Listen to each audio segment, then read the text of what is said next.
you do, I don't feel a sort of moral imperative, but you do kind of, the whole point of, for me, the whole point of being a surgeon, of trying to get really, really good at being a surgeon is so that we can do better for our patients. And Hmm. of course, there's professional pride, you want to do things well, but really, you want to do them well for your patient because you want everything to work out really well.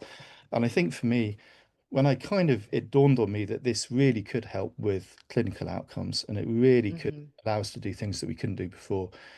I think that was when I thought, oh, I need to run with this. I need to try and make something happen.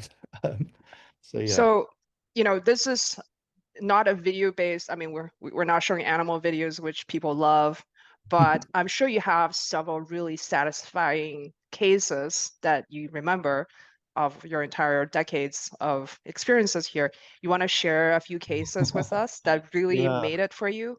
absolutely. I mean, there's one that completely sticks in my mind, which was a Great Dane, and I won't say her name because the owner was didn't really want us to share the case specifically, but we can talk in generalities. And this was a Great Dane who had an osteosarcoma of her distal Mm, radius, and she was a big dog, 60-kilo dog. right. And we had to, well, I didn't do the surgery. I made guides and implants for a surgeon to do. And we had to resect probably 20 centimeters of this dog's radius. So it's a huge resection in Yeah. a dog.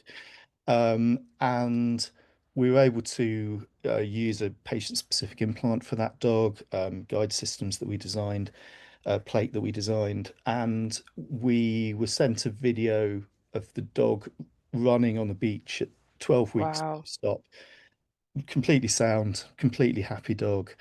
And it was just one of those sort of cases where you think, well, that's quite amazing because that is something that would have been unbelievably difficult to achieve without a very specific type of implant and a very specific set of guides and planning. And to see that dog do so well was wonderful. And it's probably my my highlight case.